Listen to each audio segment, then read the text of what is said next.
Creatively prepared comfort food you'll find for any meal of the day. Favorites include the Drunken Banana French Toast, Buttermilk Fried Chicken Sandwich, and Swedish Meatballs. Open Tuesdays through Saturdays from 8 to 8 with a Sunday brunch from 8 until 2. Located off 29th and Johnson. More at hazelsnetogo.com. Portions of the following program may be pre-recorded.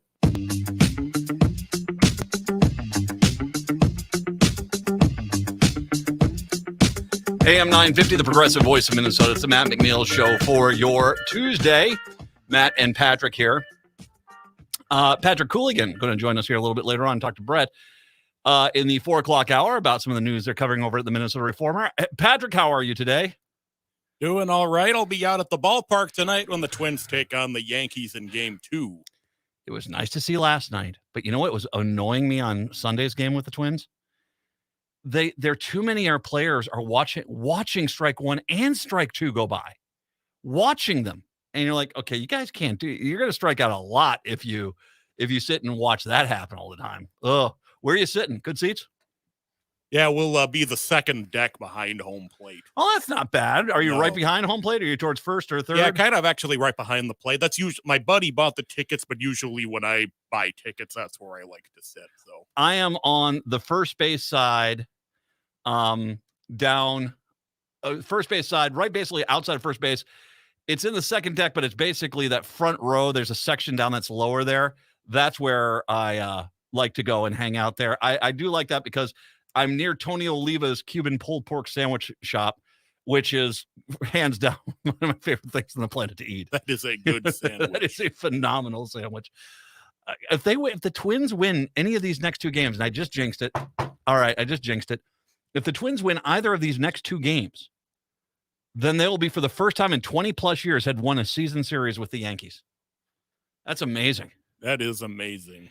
We'll have to see how it goes there. I started watching. So you remember yesterday we were talking about, I went to Hamlin on Saturday, and I also watched Smokey and the Bandit, which were really kind of two of the, as far as the entertainment spectrum, really on two different polar sides there. I started watching Smokey and the Bandit Part 2. Oh God, is that bad? That is not that is bad. It involves an elephant that apparently doesn't need food or water or goes to the bathroom. And I'm not talking about Dom DeLuise. Hey, Dom DeLuise shows up. You can see, I think Sally Field the entire time looks like she's just looking for an exit strategy out of the film. You know, it's like, I'm just going to run over here and I'll be gone. It's not good. And that film made a ton of money. I can understand why Burt Reynolds and Sally Field did not come back for 3. I can see that happened there. But oh God, it is weird sometimes going back and watching a film from my youth, because sometimes I forget how good that film was. I'll give you 2 great examples, and both of them in the horror genre. But The Thing, you ever watch the original Thing, Kurt Russell? I know about it. I've never watched it. Best horror film ever made, man. The Carpenter figured out that, everything about that, how to make that absolutely one of the most stunning movies I've ever seen. You are on the edge of your freaking seat the entire time. The other one is the original Alien, which I remember when that was out and stuff, it just, they hold up really well. And, you look at, you look at some of the films like Jaws holds up really well. I mean, it's a little bit later on, but we saw Rain Man the other day. We went about 2-3 weeks ago. We watched Rain Man, Tom Cruise, Dustin Hoffman. I think that's the one Hoffman one is Academy Award on. And just phenomenal. I mean, and it's very dated, and it feels like you're going back in a time machine a little bit when you watch something 30 years ago and realize, oh yeah, that's how they used to do things back then, didn't they? But you forget that there were these entire genres of films that they made in the 70s, which were just slapped together. No real conducive script, no real conducive anything. And yeah, it just was not good. Not good at all. And and nothing is Burt Reynolds is very entertaining. This is not about Southern culture. I mean, there are plenty of great movies about Southern culture which you can kind of go out there and enjoy, but it's. I guess maybe it was as well. I went and rewatched the other weekend Blood Simple, the Coen brothers' first film. Just phenomenal. And you want a film that holds up well, just as a gripping drama. That is a great film. And so, yeah, I can't tell you. It's sometimes hard because you go back and you think about these movies, and these were huge movies, but they're kind of like, if they release that today, that I don't even think Netflix would put it on today. I'm dead serious. Maybe they would, just because Burt Reynolds, just celebrity there. They might do it for that, but I watched one of Bruce Willis, and in all my respect to him, he's passing away. He's having some issues now, a lot of problems. But when he was doing these last films, he did one where he's on a space station where there was an alien creature that was loose on it, and it was just, you could tell that was what it was. It was a garbage film, no script, no continuity, god awful acting. But hey, we got Bruce Willis, so we're going to do the film. And that's kind of one of those things where I look back on it. It does make me kind of who greenlit these films. I can't. I mean, okay, so you didn't pay Jerry Reed anything. You had to pay Jackie Gleason and Burt Reynolds probably a ton to get them to do the original Smokey and the Bandit. And that was probably everything that you had to pay, because Sally Field was an up and coming actress at that point. You probably got her dirt cheap. Not on the second one, I guarantee you that. But God, I mean, what did they make that film for? $1 million at most? 952-946-6205. I think I'm done watching Smokey and the Bandit Part 2. I'm not even going to try to watch Smokey and the Bandit Part 3. I just, my mind can, I would rather watch a Kenny Rogers film. Oh God. Hey, but if you are watching crap movies, have I got some great news for you? Dope. Minnesota took a step closer to legalizing recreational marijuana for adults after the DFL-controlled House passed the bill on Tuesday. The vote, 71-59 vote, after a long debate that spanned from Monday night to Tuesday afternoon. Next up, the vote in the Senate, which is scheduled for Friday. This is a bill we can be proud of. I challenge anyone to come up with a bill that has gone through more rigorous policy developments than Zach Stevenson, a Coon Rapids Democrat, who sponsored the bill. He noted that the marijuana bill was vetted by 16 House committees this year and received numerous hearings and public listening sessions in previous years. Pending Senate approval, both the House and Senate bills will be sent to conference committee where conferences will be reconciled. The final compromise bill would need one last vote before heading to the DFL governor, who supports legalizing marijuana. So there was some GOP support. Republicans in the House expressed reservations about the marijuana bill. Narc. Sorry. Okay, I was just seriously, really? That'd be like against. I think there are some states that I brought up Smokey and the Bandit, and the kind of the template of that movie. The original movie is they couldn't get Coors beer east of Texas, and they were doing some sort of truck rodeo in Atlanta, and so he needed Burt Reynolds and Jerry Reed to basically rob a warehouse in Texarkana of all their Coors beer and run it across state lines, aka bootleg. Now, if you go back and look at this now, you're like, wait a second, you can get Coors anywhere? I mean, how many places have Coors on tap in town here? I mean, you pretty much can get every major beer on tap in any place. I mean, you got the small microbrews and by all means, check those out. The local businesses, great product, all my best. I just was reading the story about the winners in the state of Minnesota, so good news there. But it was just such an antiquated thing. That's what it kind of feels like now with marijuana. Oh, it's legal next door here, and it's legal 3 states over that way, and it's legal in 6 states over in that direction. It's legal in 14 states in this direction. But we got to tell you the evils of it. It's like telling me the evils of Tylenol at this point. And don't get me wrong, I understand. There was, and I talked about this when the Republicans were pushing that individual whose daughter had died, and forgive me, I think it was meth. And they said, well, the gateway drug for her to meth was marijuana. So marijuana killed her. That was kind of the mentality. And I said, with all due respect, meth killed her. And I'm not saying that that's not tragic. I'm not saying that's not horrible. Or was it fentanyl? I'm not sure exactly the drug that was the cause of death for her. But what I will say is that I know a lot of people in my life. I am 54 years old. I know people who have been smoking dope since they were 18 years old. Pretty much all of them illegally at some point. Some people legally now, but I've known a lot of people.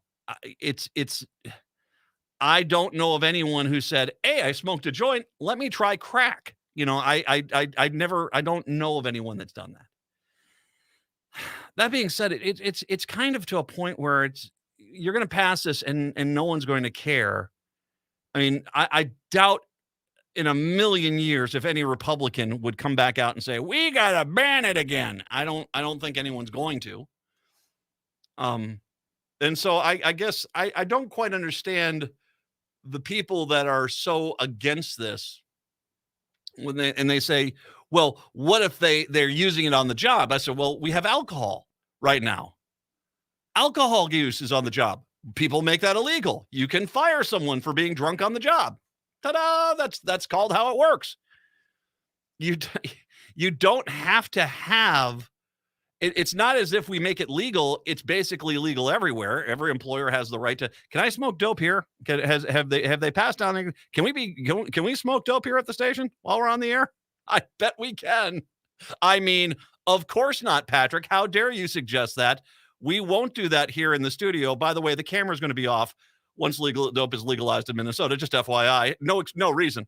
Just FYI. Me and my saxophone. No, we're not going to smoke dope here on the station. We already sound goofy enough as it is.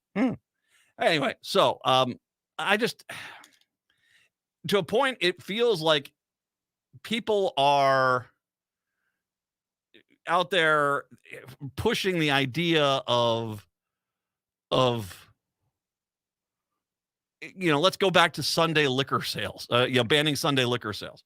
And I mean, it's the goofiest thing in the world. I mean, I laughed hard at some of the arguments. I have to plan I was making a birthday cake with orange liqueur for my 6-year-old. Really? Boozing up the old kids' party, I see. I remember some of those arguments, but still at the same time, it just sounded antiquated. It sounds like they're going to go through this and get this done. I myself will be supporting this bill, said Representative Nolan West, which, by the way, quick side note, he's like Garofalo. Nolan West and Garofalo at one point were like far right guys, and they're looking around at their districts now, which are changing dramatically in front of their eyes. And like, hey, fellow moderates, I'm in the middle of the road with you now. And to Nolan West, all my best. I'm glad that you got this bill because it does give you something that you can kind of sell as populism in your district. They adopted his recommendation to lower possession limits and give law enforcement more funding for drug recognition experts who can spot impaired drivers. Representative Kristen Robbins of Maple Grove voted against the bill. Narc. Sorry, I'm going to do that every time. She's concerned that high-potency marijuana products could negatively affect young people's health. And that, well, is it doing it now? Because, I got news for you, Kristen. They're smoking dope now. I know. Rapscallions. Could negatively affect young people's health. That allowing Minnesotans to grow their own marijuana at home can encourage black market activity. Wait a second here. A lot of people in Minnesota smoke dope. It's not legal in Minnesota. That would mean it's black market activity. Us making it legal basically gets rid of the black market need. So, yeah, I'm going to say this. I don't tolerate smoking in my house. I told my kids, and none of my kids smoke, which is I'm very grateful for. But I've told my kids, no, you don't smoke here. This gets legal. They know the dangers of just smoking because of cancer and lung cancer and stuff like this. We've talked about this. No, I mean it's not something that's going to be necessarily allowed in my house. We can establish rules, establish laws. Once they turn 18, if it's legal, I'm going to get upset. It'd be like I said, it'd be like myself getting upset because my kid went and bought Tylenol at a Target. How dare Target sell this pain medication? I mean, it just you guys are working really too hard to wire yourself up into a little panty bunch here. If I can just be honest with you, I think it's just calm down, guys. Robbins did offer an amendment during the House debate to impose potency limits on marijuana products, but was rejected by Democrats who basically don't harsh our buzz. I don't think that was the official language they use. Did they vote no by saying narc? Some of them higher potency products can be medically beneficial for chronic ailments. Another unsuccessful amendment from Robbins would have been allowed cities to deny marijuana business licenses. Now you start doing that. Democrats' bill allows cities to set restrictions on where marijuana businesses can operate, but they could not deny a license. In states that have legalized marijuana but allowed cities to opt out, the illicit market continues to thrive and grow, said Stevenson. Because people are not going to see that's how you get a black market. If all of a sudden it's like, it's going to take me 20 minutes to go out there and buy this. Well, Phil's got a plant downstairs. I'll go get some.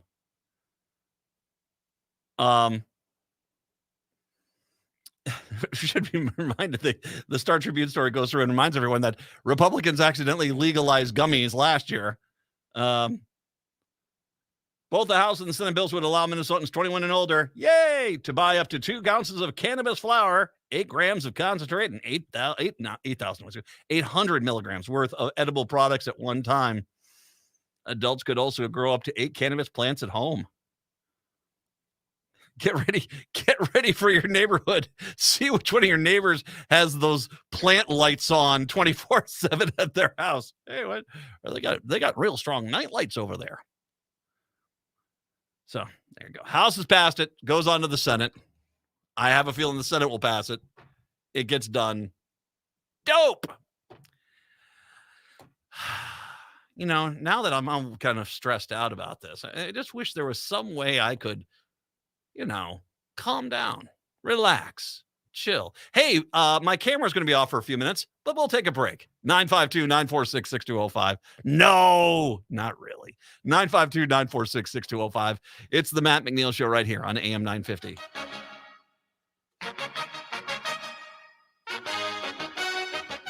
Many car dealers will quote safety stats, but firsthand experience really tells the story. When I bought my 2017 Sienna from Rudy Luther Toyota, the service manager told me it was one of their safest vehicles ever made. Then I saw it for myself. A car hit me at 35 miles per hour, and the Sienna saved me. Its design absorbed the collision, and although it took a wallop, I walked away, and I now have a 2022 Sienna. When it comes to safety, I personally vouch for Toyotas. Be safe and get one today at Rudy Luther Toyota, 394 and 169 in Golden Valley. Cafe Latte offers made-from-scratch soups, salads, sandwiches, and mouth-watering desserts. So come check out their pizza and wine bar, or get a treat from the bakery made fresh daily. Plus, you can still do online ordering and takeout, along with gift cards. Just go to cafelatte.com and choose from their ever-changing selection of award-winning salads, sandwiches, and soups. Cafe Latte is located off Victoria and Grand and online at cafelatte.com. This is Chad, owner of AM 950. Our station is located on a marsh, and we do our best not to disturb that environment. So I was thrilled to discover Natural Lawn. Their safer products and soil tests ensure that your lawn will be healthy, lush, and green. I don't even have to worry about bringing my furry friend to the station, thanks to the great care from Natural Lawn. I highly recommend Natural Lawn to keep your lawn beautiful, healthy, without compromising safety and sustainability. More at naturalawn.com. The local advertisers you hear on AM 950 are the lifeblood of the station. If you find yourself regularly tuning in, or if you appreciate the diversity of content we deliver, please take the time to support our advertisers. Even if it's just to thank them for backing AM 950, your voice and support can go a long way. Help keep the station going strong while investing in our local community. Find the complete list of on-air supporters by visiting the advertisers page at am950radio.com. That's am950radio.com.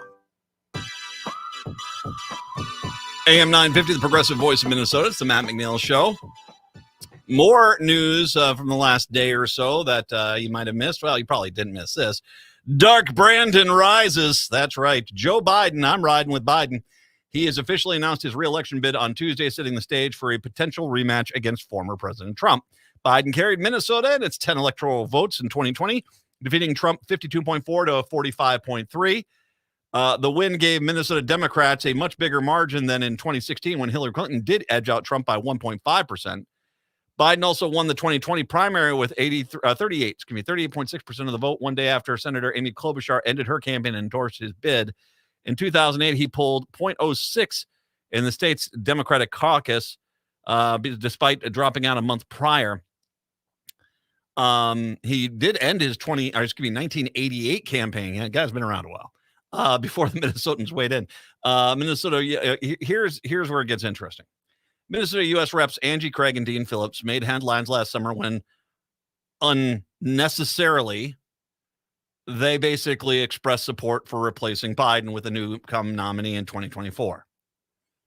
At the time, DFL Party Chair Ken Martin said most Democrats in the state won't agree with that approach, which I agreed to. And the thing which I was very critical of this because it was an election cycle. And frankly, it just seemed like can I just say that Dean Phillips and Angie Craig, Angie maybe a little bit less, but Dean, you're in a Democratic district now, man. You are in a relatively safe Democratic district. You don't have to pander to rightos in your district. You don't. And you sure don't need to, because all you do is kind of make Biden supporters mad when you do this sort of thing. And I said my frustration of this unforced error was that now you basically have created a situation where the media, because the media loves to run after Democrats, loves to do that, will scramble after every Democrat in the state and say, Dean Phillips said he wants to replace Joe Biden. What do you think? What do you think? What do you think? Which they immediately did to Governor Walz, who, by the way, Governor Walz handled it as best as he can. I'm concerned about my governor's race. I'm not concerned about that right now. Thank you. But I don't think he gave a fruit basket and a thank you card to Dean Phillips on that. Now, that being said, there is a process. I have said this process. The process exists. You want to challenge him? By all means, please do. And I'm not saying that either Angie Craig or Dean Phillips wants to challenge him. I'm not saying that. You want to challenge him, though, that's your right. You have the ability to do that. If who's the governor of California? Gavin Newsom. If Gavin Newsom wants to challenge him, because he's kind of thrown a few things out there that lead me to believe he might be willing to try to challenge Biden. More power to him. Have a discussion. Have a debate. But if the endorsement goes to Joe Biden, don't be giving bulletin board material to the Republicans in the state as you sit there and say, I'm concerned about this. You know, we need to get people on board. We can't have 2016 happen again. Have you seen that freaking Supreme Court? I guarantee you, if a Republican wins in 2024, very quickly, you will see Alito and Thomas resign and Democrats in the Senate saying, well, we can't do the same thing to them that they did to us, and basically put two 16-year-old justices on this. I don't know what's the age minimum on a Supreme Court justice. They could, but they'll put two 16-year-old Supreme Court justices on there to basically vote how the far right tells them to. And if you want to risk that because, reasons, I'm not going to be nice. I will not be nice. That being said, we have a process. If you want to run, more power to you. All my best. If you want to support someone else who is running, I can't believe you're supporting RFK Jr. or Marianne, what's that, Williamson? Is Tulsi Gabbard running again? I don't think you're voting for any of the established candidates who are saying they're running against Biden at this point. But if you do find someone you do want to support, by all means do. But if your person does not win, I guarantee you this. If Gavin Newsom challenged Joe Biden, and I'm just going to bring up Gavin Newsom just because, there are very few people who I think would really actually have a chance to be able to knock off Joe Biden. Gavin Newsom might be able to do it. That being said, if he did and he got the nomination, do not think for 1 second I wouldn't be sitting here saying vote for Gavin Newsom. Absolutely. 100%. Because we're not freaking playing games anymore. We're not freaking playing games. And there are other things. I mean, Nolan West, I just talked about this in the marijuana bill. Nolan West just voted to legalize marijuana in the state. That's a guy who's basically figured out how to reach across the party aisle and possibly present himself as some sort of moderate. If you guys can't do that without throwing Joe Biden under the bus, then you shouldn't be in the House. You should be able to find an issue that you can say, I'm against mass transportation, whatever the case may be. I don't care. I differ from my party when it comes to tax cuts. Okay, fine. But you shouldn't be throwing out Joe Biden. And if I'm going to be very blunt, if a Democrat in the state is out there basically saying, I'm not going to vote for Joe Biden, be prepared, because I'm going to come on out with cannons firing. That's for sure. I will not stand by and allow another 4 years of freaking Donald Trump, who he tried to overthrow the government of the United States. Can you imagine what he would do if he had another term in office? Let's stop playing games. Stop trying to pander to people that are not going to vote for you anyway. And let's get this damn thing done. We're in the state of Minnesota. We're doing a lot of freaking good right now. A lot of good. And granted, Republicans are frantically trying to do exactly what happened in 2010 when they basically took the Affordable Care Act and basically convinced Democrats, you should have never passed that. And a bunch of freaking Democrats were running around going, yeah, we should have never passed that. And you got your asses handed to you in 2010. And then what happened? As soon as the election was over, all of a sudden the same Democrats who were bashing on the Affordable Care Act up to the election said, why didn't people out there go out there and praise the Affordable Care Act? It's really popular. Yeah, why didn't they? Why did you listen to the Republican press? Stop basically going down. Stop believing their press releases and win.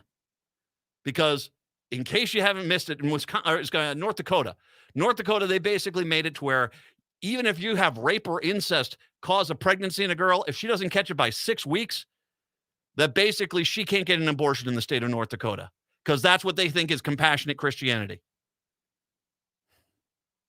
That's what's waiting for us if Republicans win. That. 952-946-6205, 952-946-6205. We'll take a break. Come on back. It's the Matt McNeil Show on AM 950. End-of-life decisions are not easy to make. Hi, I'm Mary T. of Mary T. Hospice Care. It's important to make sure that this difficult time is meaningful and comforting to you and your loved ones. Our hospice team provides an individualized program of physical, emotional, spiritual, and practical care so your loved one is comfortable and not in pain. At Mary T. Hospice, we understand that choosing the right hospice care provider can be overwhelming, but we're here to assist you. Learn more today at marytinc.com. Hey, it's Tom. Since 2009, All Energy Solar has been providing solar energy solutions to customers. With fully licensed electricians and installers, you can be sure that your solar installation will go smoothly. The team at All Energy Solar understands that every customer is unique. They'll take the time to survey and understand your property to find a solar solution that works for you. One of the biggest advantages of going solar is the opportunity to take advantage of the many solar incentives available. But it can often be confusing to know what you're qualified for. All Energy Solar professionals will help you find out what savings you can apply for and even help with your applications. This is especially important since many rebate programs have limited capacity and are first come, first serve. So it's important to have a professional on your side who will make sure you get every eligible rebate. Get a free no obligation assessment from All Energy Solar's commercial solar specialists by calling 800-620-3370 or visit allenergysolar.com. Hi, I'm Scott Shambot from Shambot Family Dentistry. We're the fear-free, shame-free dental office. We know dental anxiety and dental phobia are real. We'll take the time to get to know you and give you what you need to be comfortable at all times. We offer free nitrous oxide laughing gas and have high-tech options to help you feel calm and relaxed during your appointments. We'll help you get through every appointment in the most pain-free way possible. If you're having a dental emergency, we'll try and get you in the same day you call because we don't like to see anyone in pain. As my daughter Rachel says, if you don't see my dad, please see another dentist. Take care of your teeth because they're the only ones you get. This is Chad, owner of AM 950. I've been going to Shamblat Family Dentistry for years. They get me in last minute when I'm in pain and make regular checkups easy and comfortable. Shamblat Family Dentistry in Hopkins and St. Paul. Find them online at shamblatfamilydentistry.com or call 1-800-FIX-MY-TEETH. Hi, this is Chad from AM 950. Snap Construction is arguably the most well-reviewed roofing, siding, window, and insulation contractor in the metro. Ryan is so excited about working with AM 950 and our listeners that he wants to help us grow. This is Ryan, owner of Snap Construction. I was friends with Chad long before I started marketing with him. I was a bit skeptical of radio advertising before Chad convinced us to run ads. The advertising's been so successful, we want to help the station grow. We've absolutely loved working with the listeners of AM 950, and we all know how extremely important this radio station is to the community. To help AM 950 grow, Snap Construction will be putting up proceeds to assist the station in marketing on social media. Snap Construction encourages you to follow, engage, share, and interact on the AM 950 social media platforms. Together, we can all work to ensure AM 950 continues to thrive and grow in our communities. We stand by our work with a lifetime craftsmanship guarantee. For a free estimate or more information on our financing, call 612-333-SNAP or check us out online. With your AM 950 weather, I'm Brett Johnson. Look for sunny skies today with a high near 52, tonight clear with a low around 33, and Wednesday partly cloudy with a high near 57. The snow is melted and your lawn is finally visible again. But is it the lush green lawn you want it to be? If not, Natural Lawn can help. They take an organic-based approach to lawn care that's safer for your family and your pets. Don't wait for summer. Visit naturallawn.com to make your lawn envy-worthy.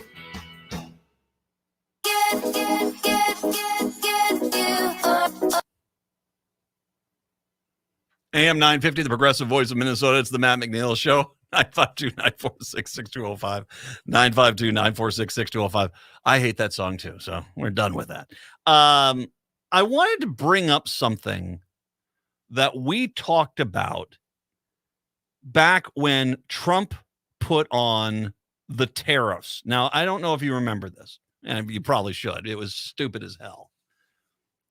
Trump went on out there and said, we're going to be tough guy. Going to be a tough guy. I'm going to put tariffs on certain products coming from certain countries to help out American businesses. Now, one of the reasons why you don't get into a tariff war with people is because there is nothing stopping them from applying tariffs to you, which is what exactly happened. That immediately, and I mean immediately after Trump went out there and said, tough guy Trump, putting out tariffs on Chinese steel, the next thing that happened was China put a bunch of tariffs on American products and limited the importation of American ag products particularly. And it was pretty stark. If you read any of the ag sector news, which you should. I mean, I think it's important that people do follow what's going on in the ag sector. It is, in the state of Minnesota, it is the foundation of our economy. If you did look at that, it was insanely detrimental to the American farmer, the Minnesota farmer, what had happened. The pork markets were really getting taken down. The soybean markets particularly were getting really chopped up. And it was really bad. And as a matter of fact, I ended up having a discussion, and I've talked about this discussion before. I believe it was Christmas of 2018. I was over at a neighbor's house pre-COVID, and we were just, he was up from Iowa, and he owned I think two large hog lots in Iowa. And he was there for Christmas, and he basically was, talking about how I love this Trump. I love Trump. I love Trump. And I said, well, how's your pork market doing right now? He goes, real bad. Oh gosh, we've lost a ton. We got a lot of impact that's out there still that is really going to hurt us. And I said to him, so, well, isn't that because of Trump's tariffs? And the guy looked at me and goes, well, yeah, but in the long run, this is going to help us. I'm positive of that. Well, as you've seen, There's a story in the Star Tribune has it today where and this has been uncovered with a lot of places. It's out in Windham in the southwestern part of the state. High Life plans to close its factory in Windham unless a buyer emerges that would put basically 1,000 workers out of a job. And it goes through and it talks about the people in Windham, particularly the people that are the workers there, which is a strong Hispanic population within the Hispanic Latino population within Windham, who basically are there to, they're coming in and doing the jobs that, let's face honest, white Americans just don't do. And they are there and they're working hard and they're a large part of the economy in Windham that is there. The packing plant in Windham was the first beef plant and then began in 26. It processed hogs. In 2020, High Life took over headquarters in Manitoba. The company is owned by Charo and Pakpan Foods, an agribusiness based in Thailand, and a Japanese conglomerate, Ichoku Corporation. So basically, it's now owned by foreign companies, but it still is American product. According to the Cottonwood County Citizen newspaper, more than 100 students at the district's 1,000 plus enrollment have at least one parent employed at High Life. So a tenth of the school district has a parent there at this plant. And this plant looks like it's going to be closing down. When the news of this plant came down and it was talking about how it was going to close down, I took upon a little bit of a side mission where I started doing some additional reading where I wanted to track down is like, okay, is this just, this company overextended themselves in the United States? Are we eating less pork? Is the fact that, once again, it's not inflation, it's good old fashioned greed, the higher prices that are paying for executive salaries, if that is turning people off the pork product? Or was this, as I think it was, the ripple effect of those tariffs that Trump put into place? And I started doing a lot of reading. Eventually, and by the way, and once again, as you sit there and you say, well, that's not the same. It's like, okay, let me make sure you understand what happened when China started putting tariffs on our pork product. Do you remember when Bolsonaro, the right-wing jerk that was running Brazil for a while, that was tearing down all the rainforest down there, the Amazon? One of the reasons he was tearing down the Amazon as quickly as he could is he saw an opportunity. He said, wait a second here. We can grow pretty much anything in Brazil, which they can. The Chinese are looking for cheaper alternatives now because they're putting tariffs on American products because Trump, that idiot, put tariffs on Chinese products. So Brazil, Argentina, Chile, New Zealand, Australia, all of them sprinted. The EU, let me throw the EU in there too, sprinted to China. So, hey, here's the deal. Give us a 20-year contract. You give us a 20-year contract, I'll take 20 cents per pound. Done. They signed long-term contracts with other countries. And sure, the Chinese now are trying to buy a little bit extra to try to supplant the U.S. economy, but not much. It's mostly going to these other countries, and particularly these six: the EU, Brazil, China, Chile, Argentina, New Zealand, Australia. Those six have basically taken a good portion of the American ag needs of these countries, of particularly China and other places where we were stupid enough to put tariffs on it because Trump was a freaking idiot. Ta-da! He didn't understand the basics of economics. He did not understand the basics of economics. And I remember, well, how dare they put on retaliatory tariffs on our product? What did you think they were going to do, you moron? What did you think they were going to do? But still, all these Trump voters in Iowa and out in rural Minnesota, that their life depended on soybeans and pork and all these things. All of them went around. Hey, I think he's doing a smart job. So I found a few different reports. This one is from January 2022. This is from the USDA. And it's as you sometimes you stumble upon one that is there. And I'll put the link on it. It's a PDF file. It's an entertaining read in the sense being that it's easy to follow, but it's also pretty freaking horrific read when you look at it. The title of this this report, The Economic Impacts of Retaliatory Tariffs on U.S. Agriculture. So on brand. I mean, that's what we're looking at here. And I was initially going to go to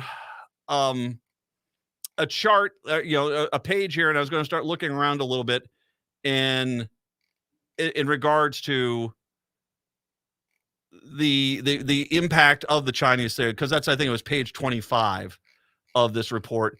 And the reality is I came across some maps here earlier on in the report, which really kind of stopped me in my tracks, because it really was kind of the mindset of it's hard to even comprehend how bad this went for us.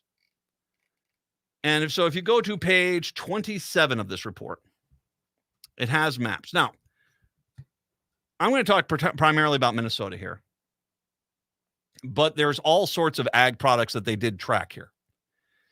The main ones for us are going to be soybeans, pork.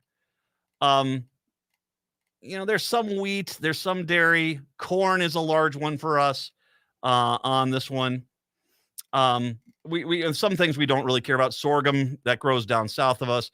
Fruits, processed fruits, cotton is not something that we worry about. Tree nuts, fresh fruits, we got a little bit of that with apples, but it's mostly local, so that's not a big deal. We're not tobacco, we're not rice. We got some vegetable oil, but that's a pretty minor bit of the story. Beef and veal, a little bit there, but once again, that's not, China is not necessarily a big beef and veal buyer. They're mainly buying pork, soybean meal, and fresh vegetables. Those are the maps here. So what this breaks down is by crop, by individual ag product, the losses we have taken per state in this. In the state of Minnesota, soybeans was our biggest hit.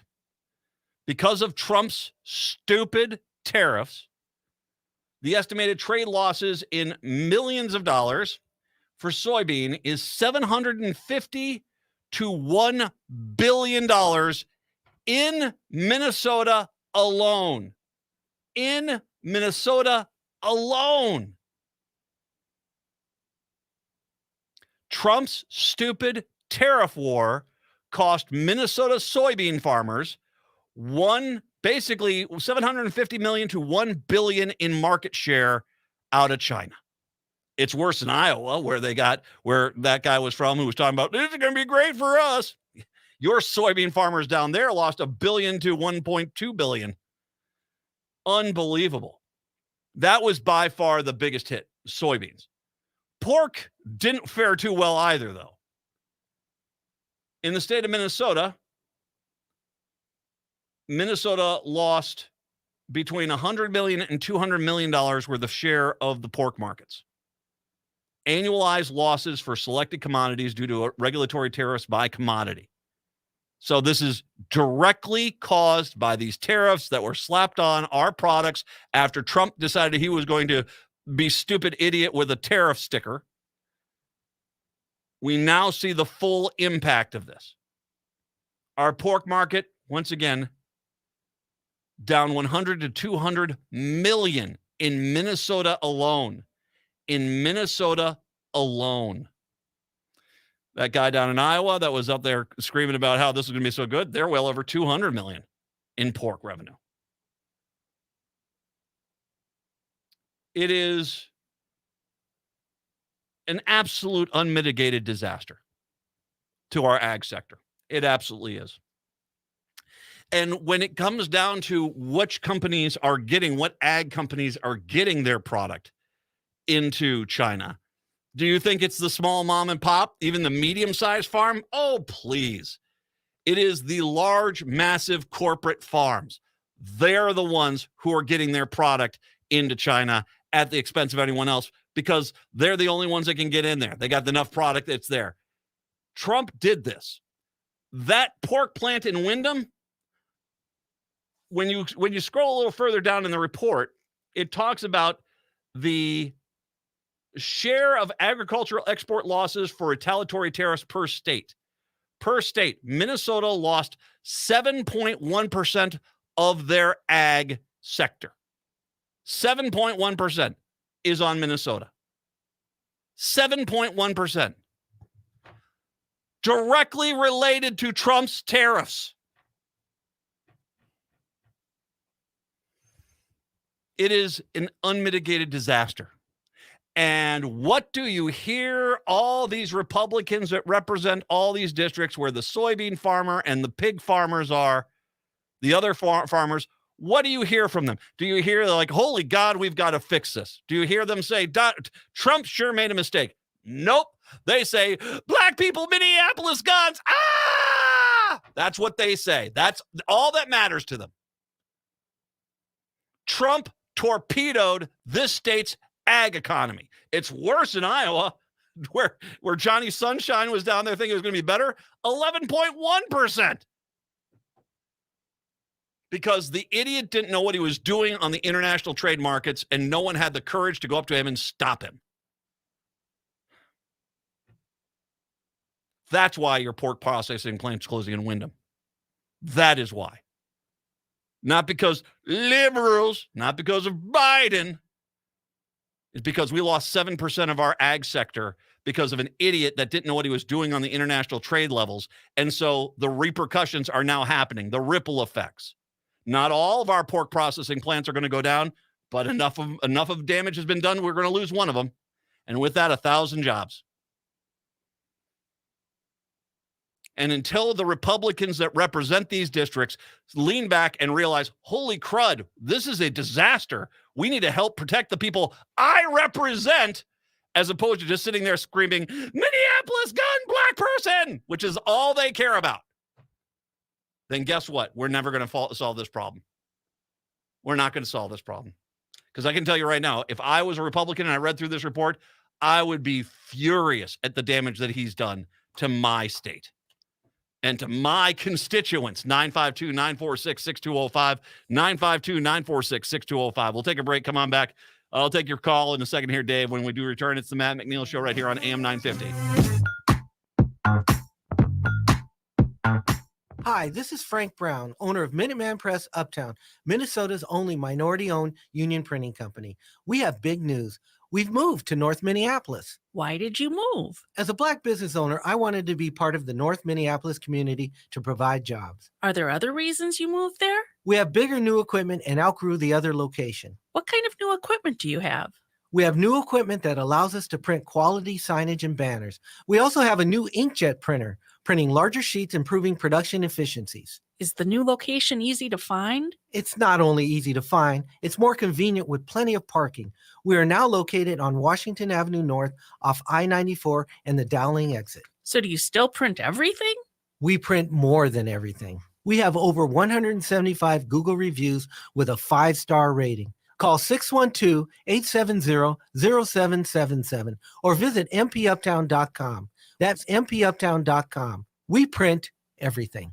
On Saturday, April 29th from 11 a.m. to 2 p.m., join Seward Co-op for their 22nd annual Community-Supported Agricultural, or CSA Fair, plus a welcome party. Seward Community Co-op is dedicated to helping to build a food system that values inclusivity, environmental responsibility, equity, and access. Visit the CSA Fair to see these values in action and choose a CSA chair that is right for you and your household. There will be activities for kids, treats, prizes, and more. The event will also be celebrating Seward Co-op's new general manager, Ray Williams. In addition, Seward Co-op looks forward to offering community members a chance to engage in the future of the creamery building by bringing them into the conversation about how the space can serve the community. Learn about a variety of different CSAs which offer vegetables, fruit, meat, cheese, bread, mushrooms, and add-ons like honey, maple syrup, eggs, and flowers. Others allow CSA chairs to be customized to fit your needs, such as half shares and weekly purchase options. Go to seward.coop/events for more information.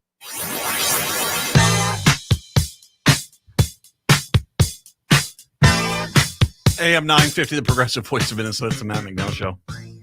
952-946-6205, 952-946-6205. Let's run the calls here really quick. Dynamo Dave is kind enough to call us from Duluth. Welcome on in, Dave. Hey, thanks, Matt.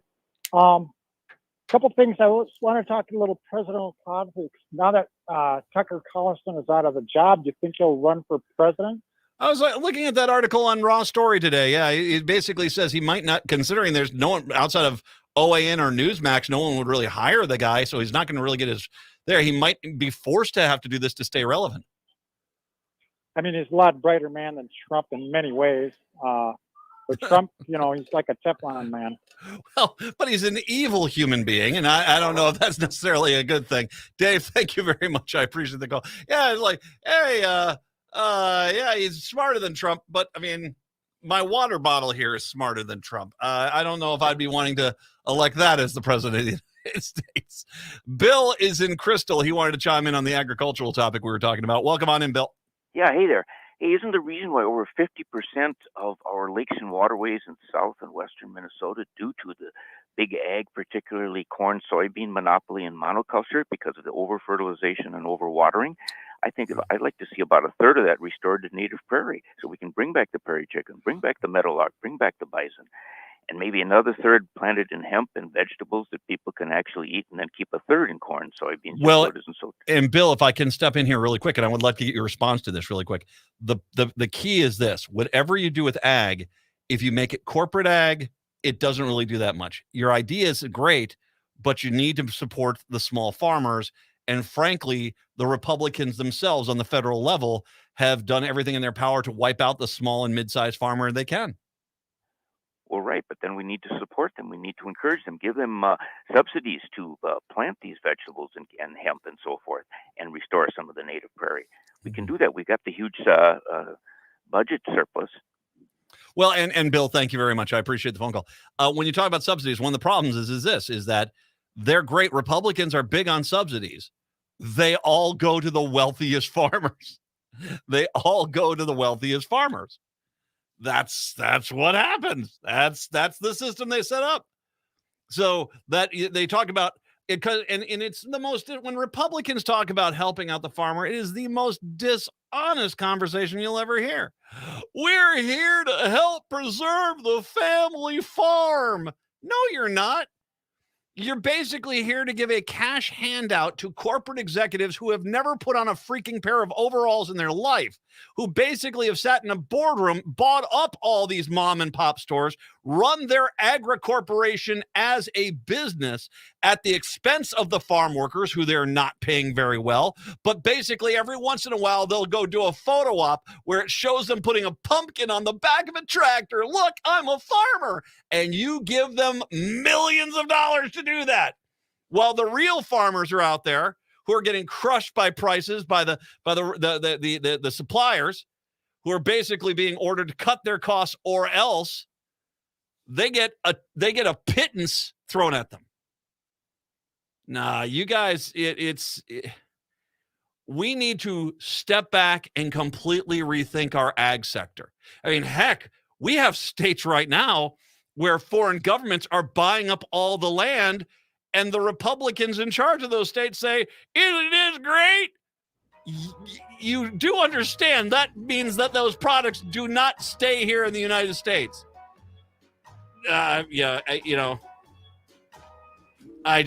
It's Republicans have the sell job they have done on rural America to convince them they're pro-ag is one of the great fleeces of all time. Because I can tell you right now, if you're a farmer, you should not trust the Republicans. Hour 2 is up next.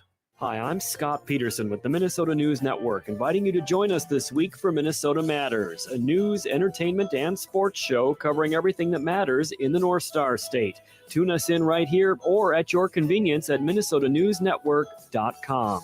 Listen to Minnesota Matters every weekend, Sunday mornings at 6:30 on AM 950, the progressive voice of Minnesota.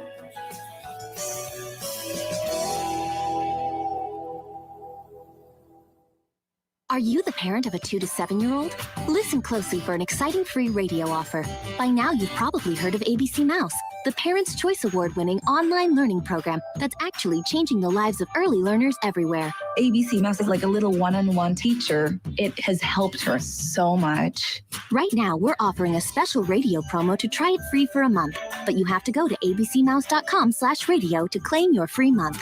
That's abcmouse.com/radio. Sponsored by Age of Learning. Standing Up to the Hatriots, The David Pakman Show, weekdays at 2 p.m. on AM 950 KTNF St. Louis Park, Minneapolis, St. Paul, the progressive voice of Minnesota. News. I'm Ed Donahue. President Biden is banking on 2 years in the White House and 50 years of experience in Washington, landing him another 4 years in office. The AP Sagar Magani reports another number is raising questions. He's already the oldest president. The University of Chicago's William Howell and Barbara Perry at the University of Virginia do the math of another Biden bid. Running at the age of 82. Soon to be 83, should he be reelected. Is going to raise issues. We know from the polls that it is an issue for some people across this political spectrum. At the White House, it's the same thing that we heard in 2020. Spokeswoman Karine Jean-Pierre says the president's made it a non-issue. He's been able to deliver and get things done. And says he would serve all 4 years of a second term if elected. He would be 86 at that point. Sagar Magani, Washington. Former Arkansas Governor Asa Hutchinson is running for president as a Republican. He tells the AP the president and former President Donald Trump aren't looking ahead. We've got two candidates in the race that's focused on the past. And I think that's a strategic error that Joe Biden is making. American public wants problem solvers and wants people focused on the future of America. Harry Belafonte has died. He was a singer. He was an activist. One of his most popular songs was the Banana Boat song. In a 2001 AP interview, Belafonte said, "More people have told me they sing that song in the shower than any other song I've ever heard of." And it's great because if you're ever in the shower trying to sing Deo, there's something about all those vowels that just ring in your ears and make you feel, at least for an instant, that you're Pavarotti. Harry Belafonte was 96. The Dow lost 344 points. This is AP News. Paid for by Christian Care Ministry. Let's see, if something costs less, but people are happier with it, that sounds like something to look into, and that's MediShare. Maybe you've heard switching to MediShare to pay for healthcare can save the typical family $500 a month, and that's huge, but it's also true that people are way more satisfied after making the switch, too. The customer satisfaction rate for MediShare is double that of the typical health insurance plan. MediShare works. It's been around for more than a quarter century, and members have shared more than $3 billion of each other's bills. People love having telehealth and a huge nationwide PPO network. So, yeah, you can save a ton and like it better. Imagine being happy with how you're taking care of your health care. So if you're self-employed or part of the gig economy, or you just want a plan you're happy with, you can call right now and get a price within 2 minutes. A very, very smart use of 2 minutes. Here's the number you need. 855-51-BIBLE. That's 855-51-BIBLE. 855-51-BIBLE. Would you let animals pick your insurance? Do you really need to experience mayhem to get the best rates? Or how about a celebrity quarterback or fake university saving you money? There's a lot of marketing stunts when it comes to insurance, but what you really need is someone looking out for you. Call Array Insurance, and they will work hard to find you the best insurance coverage and rates. So avoid gimmicks and call Cheryl at Array, 763-504-3067 or arrayinsurance.com. Array Insurance, working hard for you. At Woodland Stoves and Fireplaces, we have wood stoves that qualify for the new 30% income tax credit.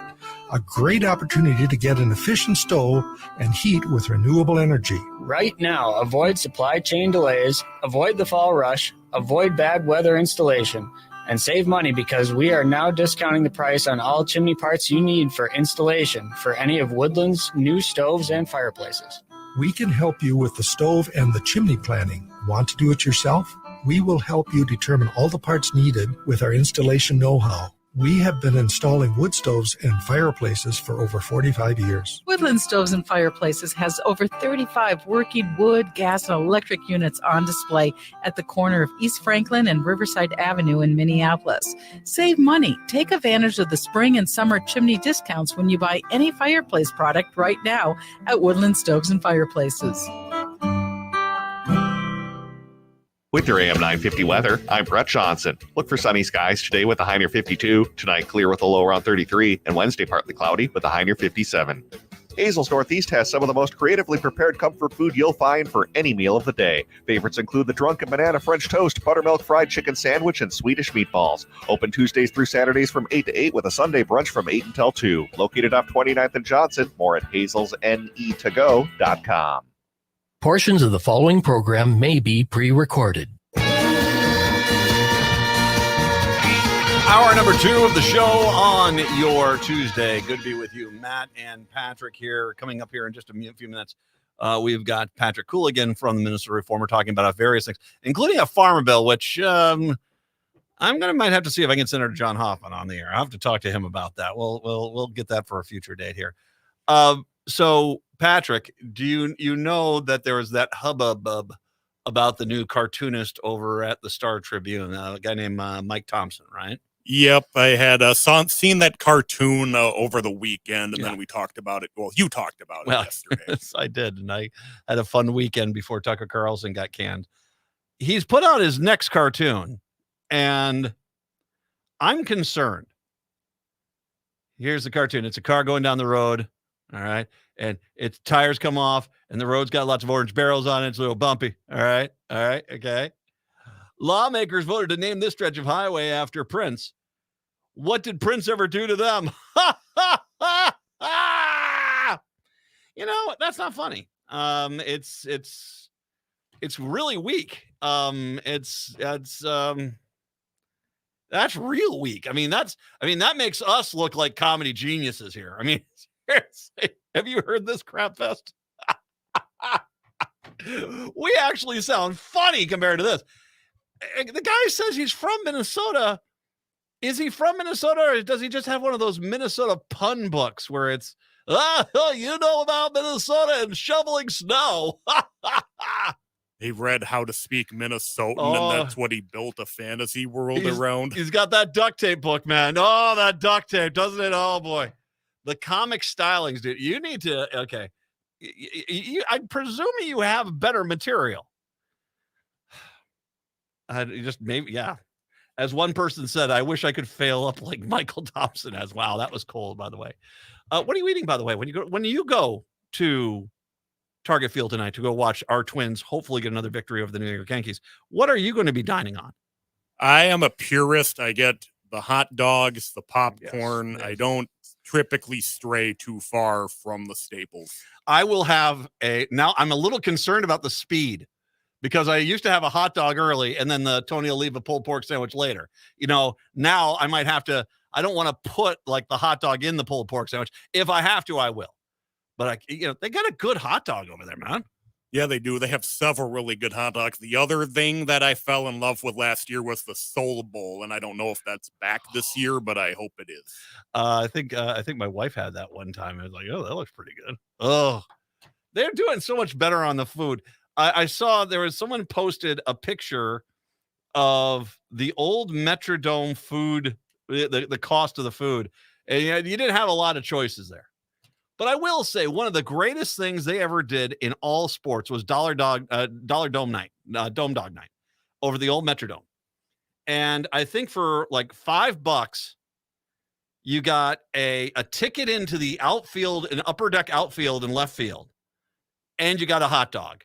And it was like $4 ticket and got a hot dog with it. And those teams in the 90s after the World Series were god awful. So you could pretty much sit where you wanted to out there. But that was when I was going to college.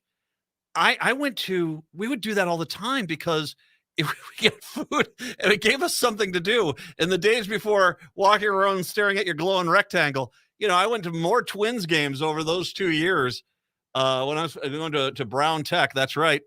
I'm one of those guys.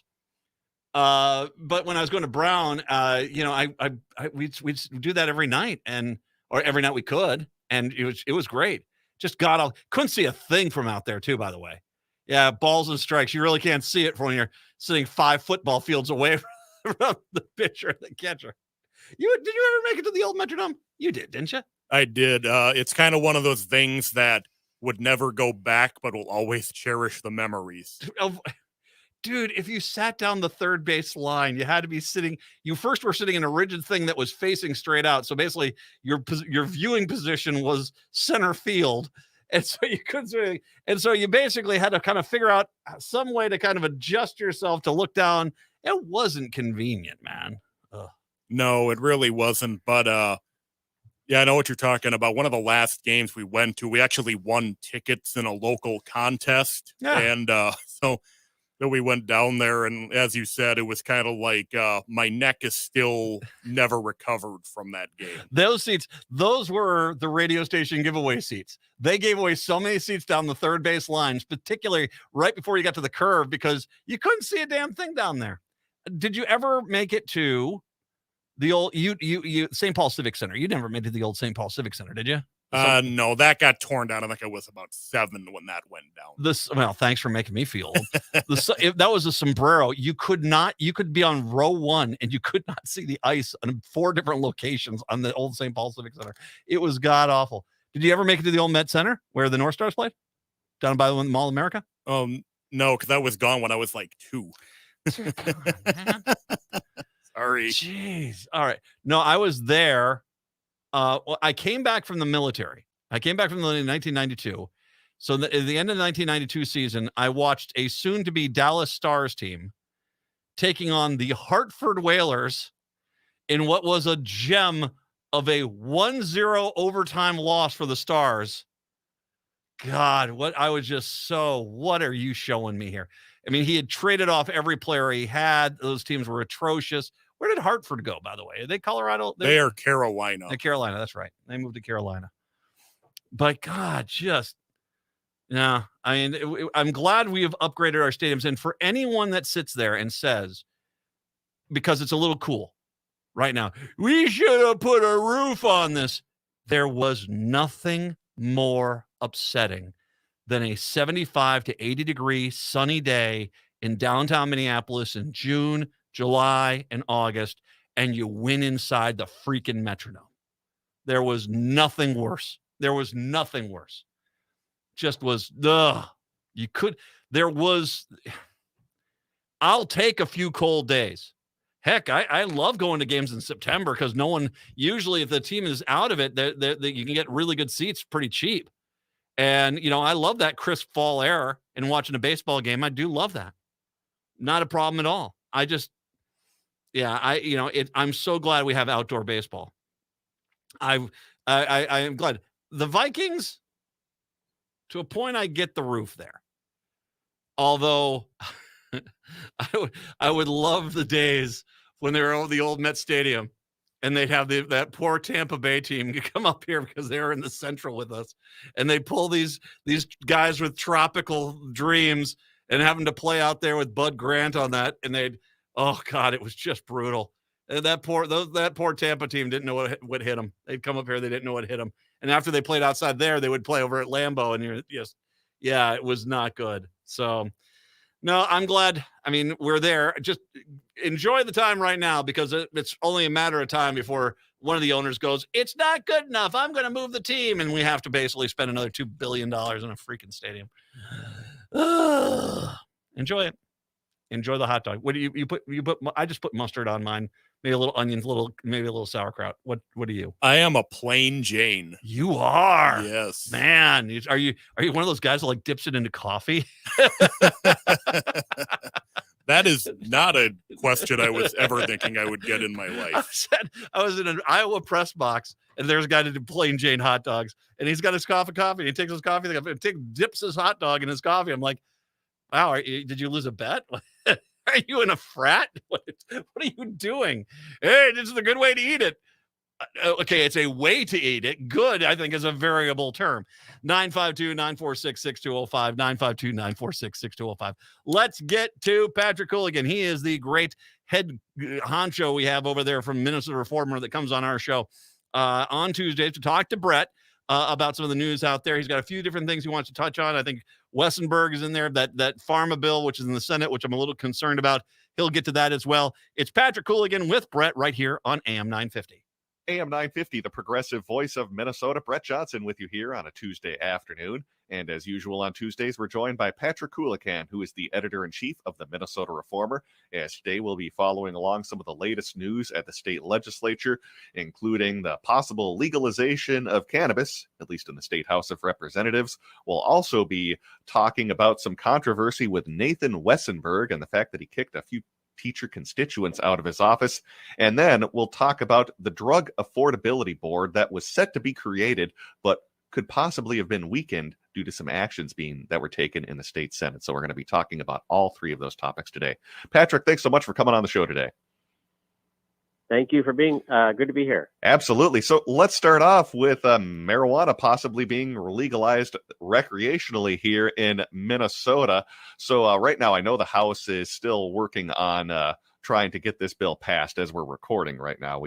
This interview is being recorded a couple hours ahead of time before this is being played back, so it may have been passed by now. But Patrick, if this bill does end up passing the House, what happens next in the Senate? Is there still a good chance it could pass there, or what hurdles still remain? Yeah, so there's a floor debate scheduled for later this week for the Senate. And then they would have to, the bill would go into conference committee, which is brings together House and Senate members where they will iron out differences in the two bills. And then once they do that, they got to vote on them again, this time without amendments. And then it would go to Governor Tim Walz, who's expected to sign it. So, nothing is final until the governor's signature is on it, and there's just all kinds of ways that things can go sideways during the legislative session. But this session, the DFL majorities, however slim, have been doing a pretty good job of getting things through past the finish line, and I at least expect that to happen in this case. And I think marijuana will be legal, fully legal, later this year. Do we know, at least on the Senate side, if there are any possible Republicans who are supporting? I at least know on the House side there are maybe 2 or 3 Republicans who are going to vote along DFLers for that bill. So if that's the case in the Senate, that certainly would give the DFL a little bit more margin for error, being that they, of course, only have a 1-seat 34-33 Senate majority. So if they were to lose one DFLer, they would have obviously need another Republican to take their place. Yeah, I'm not aware of what the whip count is over there, but it's almost certain that they wouldn't be bringing the bill to the floor without the votes. So they've either got all 34 lined up, or they've got some Republican votes, or maybe some combination of the two. There's certainly a libertarian leaning Republicans who might be persuaded to come along on this. As there has been apparently in the House. Certainly Nolan West is one of them from Blaine. So I don't know the answer to that, but I'm pretty sure that they must have the votes to bring it to the floor. Well, we'll have to follow along with that. I believe, yeah, you're correct about Nathan West. He had some concerns about some amendments, but I believe he said he was ultimately going to vote for that bill.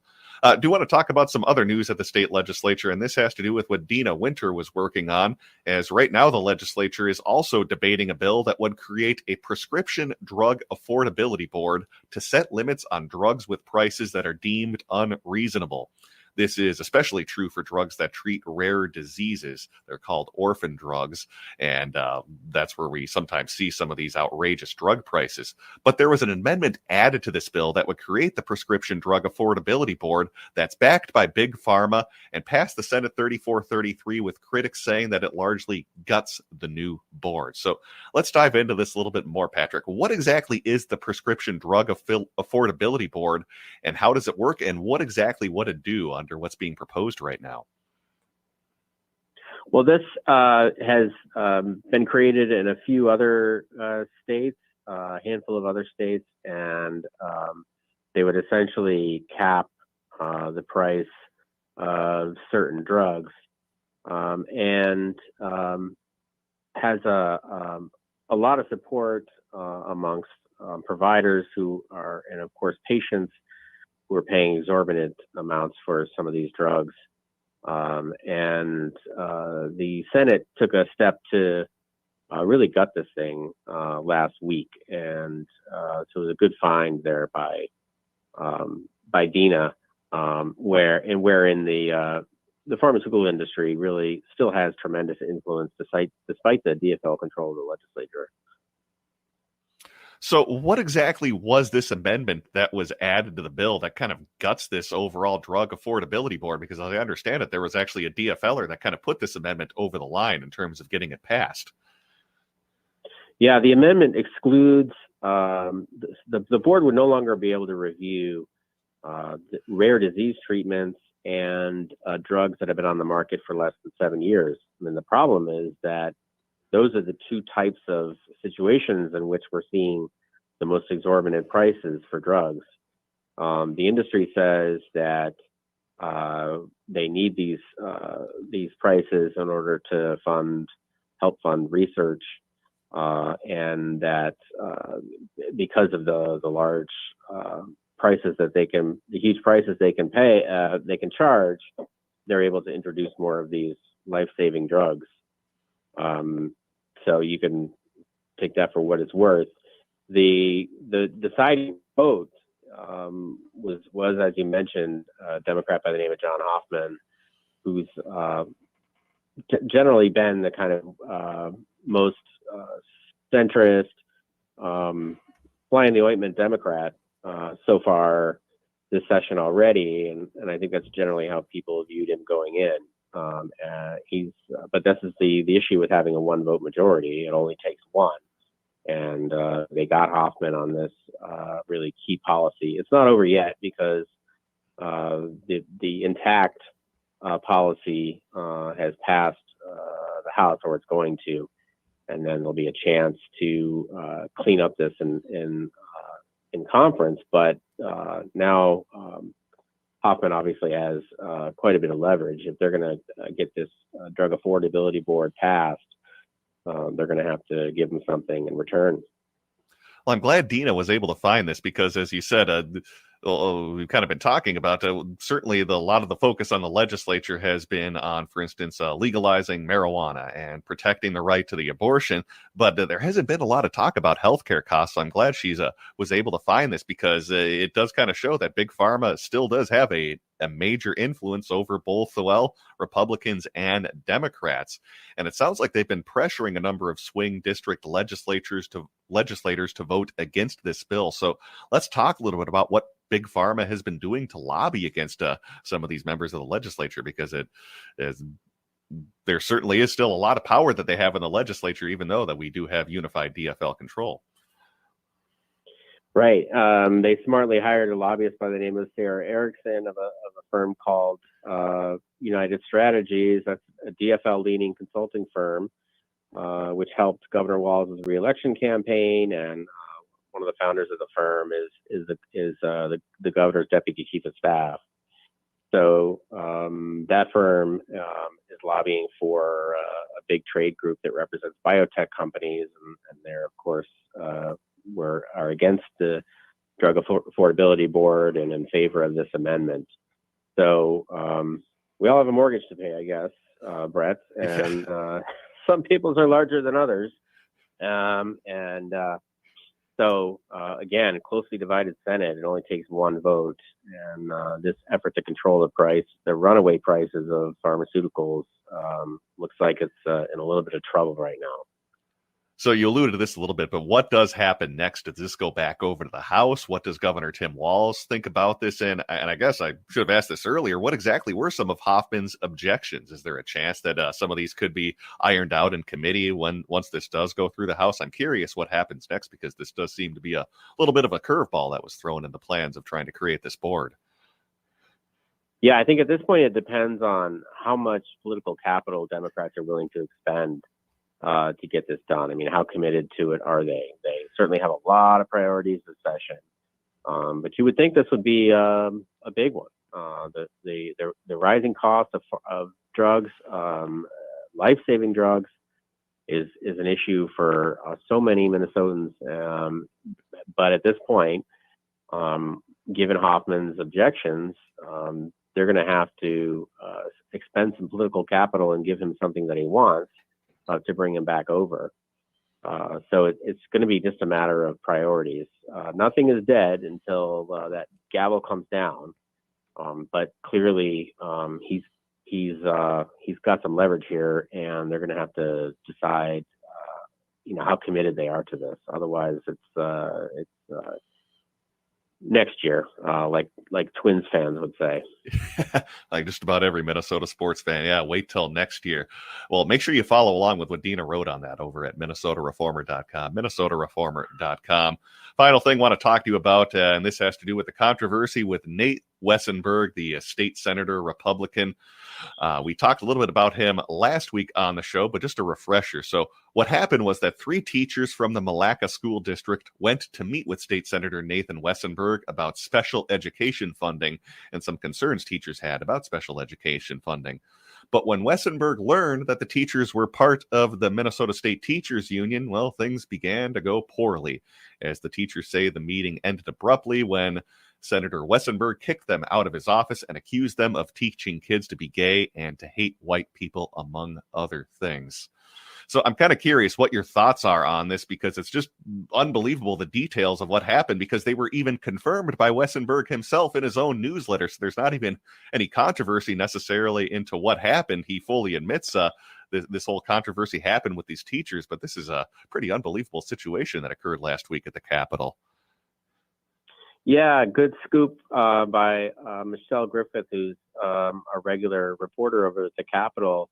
These teachers come from a small school district. There's 1,600 students in the school district.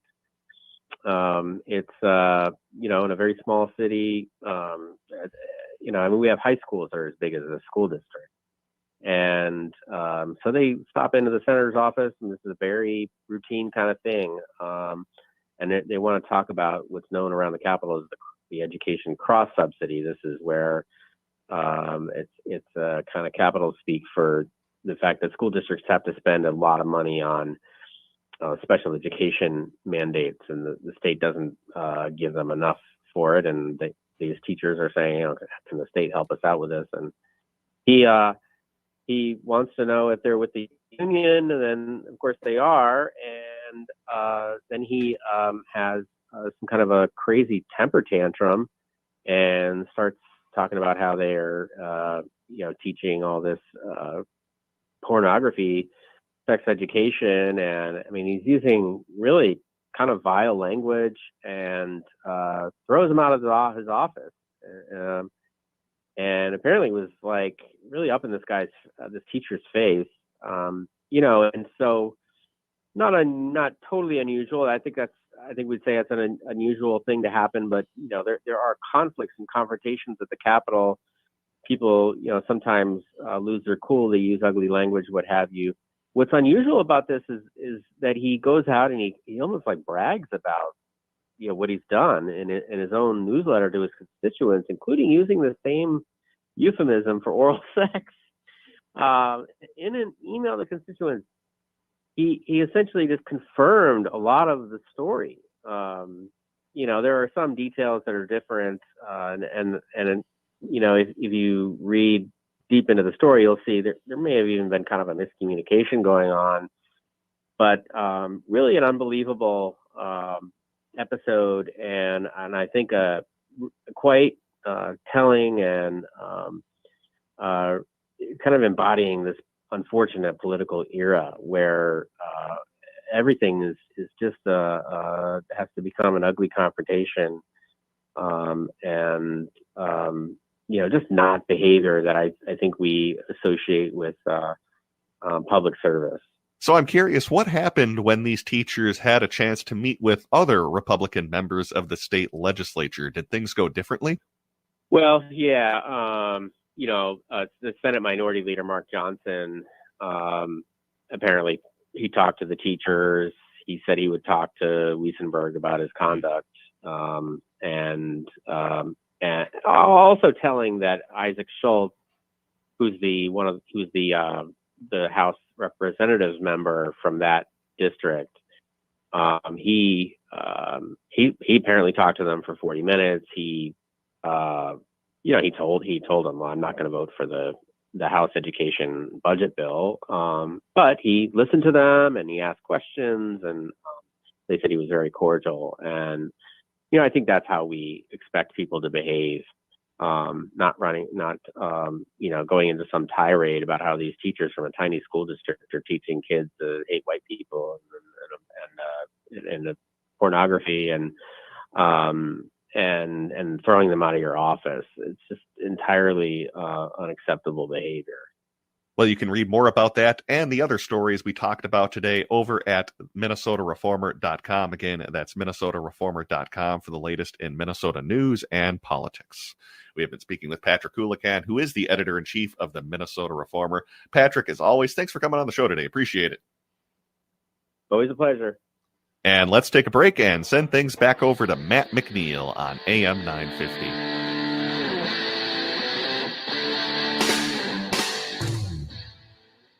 It's an absolute must for any true foodie. Vinaigrette at 50th and Xerxes in South Minneapolis offers premium oils and vinegars for the most discriminating of tastes. This is Sarah Piepenberg, owner of Vinaigrette. We bottle on site, there's no guesswork, and you get to taste test each and every oil and vinegar we offer. Our direct relationship with the growers ensures an uncompromised level of satisfaction. When you need to know you're cooking with the finest ingredients, first contact the independently owned Vinaigrette, 50th and Xerxes in South Minneapolis. Online at vinaigrettemn.com.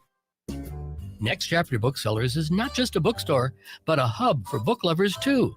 The store off Snelling and Grand has created a space where readers can come together for lively discussions in a variety of book clubs. One is the Sci-Fi Fantasy Club that explores forgotten classics, genre-bending titles, and small press stunners. While the Manga Club is a place to connect with other weebs, dweebs, and otaku, there is sure to be a club that meets your taste at Next Chapter Booksellers. Learn more about all the book clubs at nextchapterbooksellers.com. Hey, it's Patrick. If you love your home, then you know it's a place that's so much more than just a place to keep your stuff. It's a place where some of the most treasured memories of your life have been made and will continue to be made.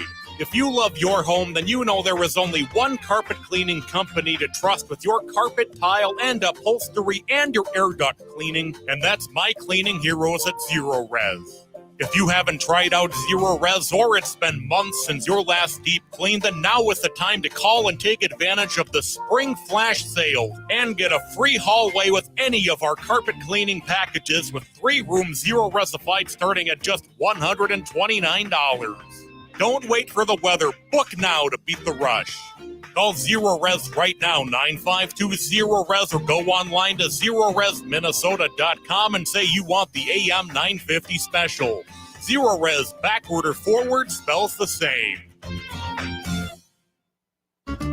Check out the award-winning Hazel's Northeast in Minneapolis on the corner of 29th and Johnson for a delicious meal any time of the day. Breakfast favorites include Jean's Mean Fried Egg Sandwich and the Drunken Banana French Toast, while for dinner, try selections like the fabulous Swedish meatballs or wild rice gumbo. Hazel's Northeast is located on the corner of 29th Avenue and Johnson Street, just a few minutes away from 35W. View Hazel's menu, make a reservation, or place a takeout order at hazelsnetogo.com.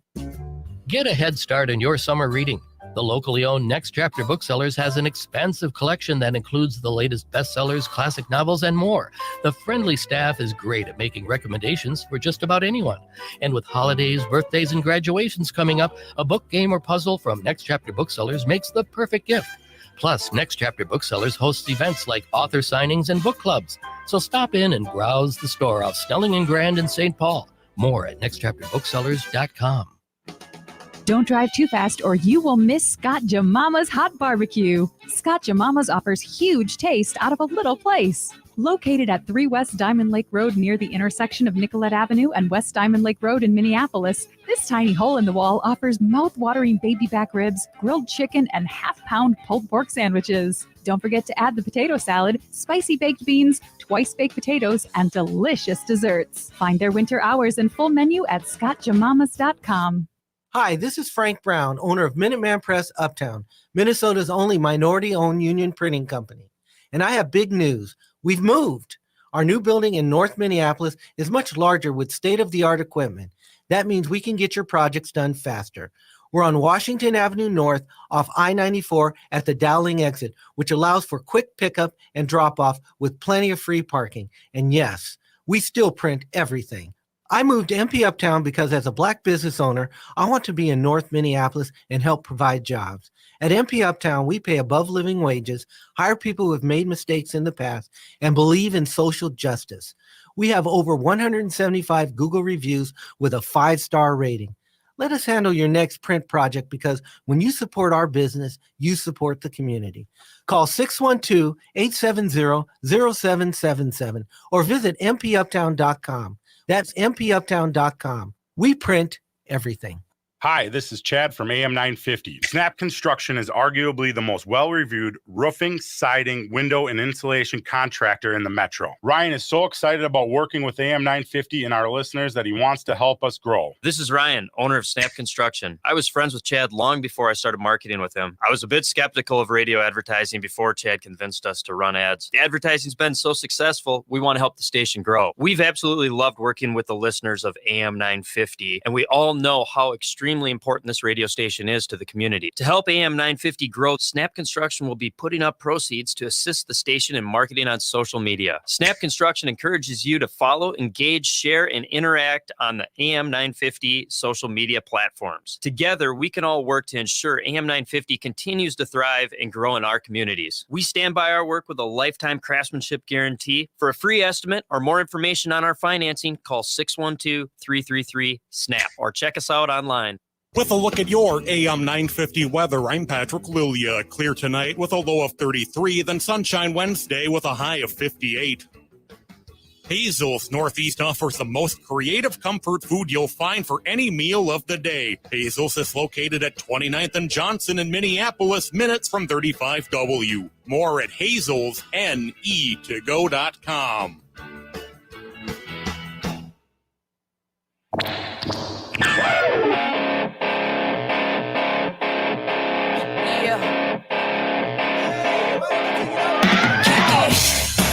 AM 950, the progressive voice of Minnesota. It's the Matt McNeil Show. 952-946-6205. 952-946-6205 is the phone number. By the way, we had a caller at the end of last hour as I was talking the ag stuff.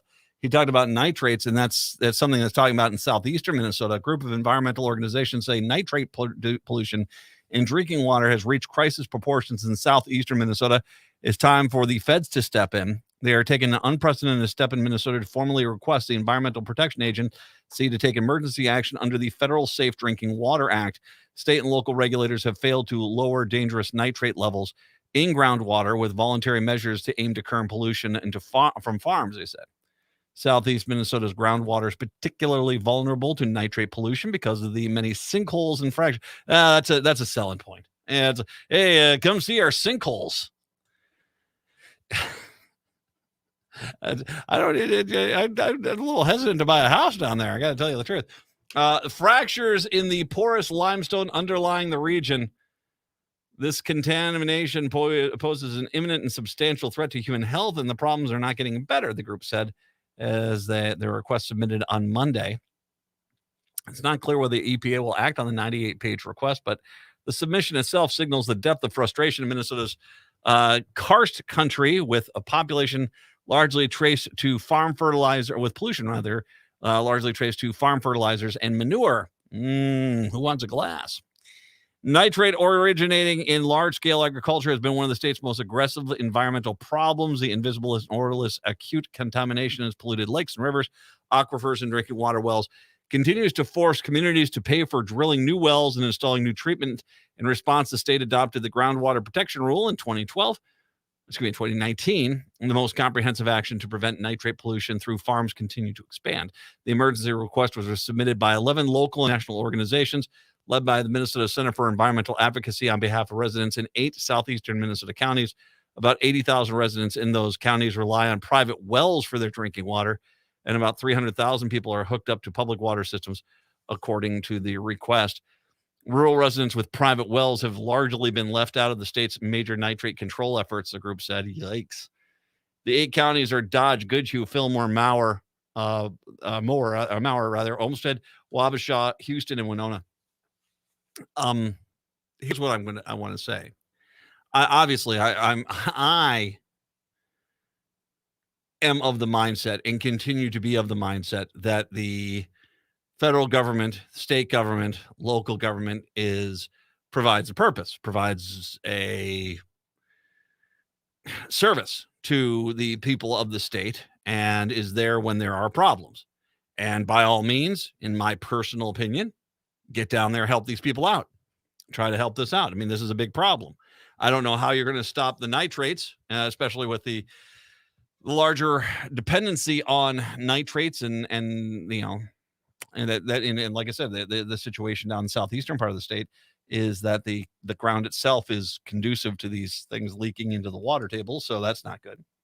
So by all means, help these people out.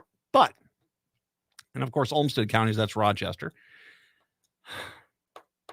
There's a lot of people, a lot of politicians down there who are right wing, who like to scream about, you keep your big government nose out of our business.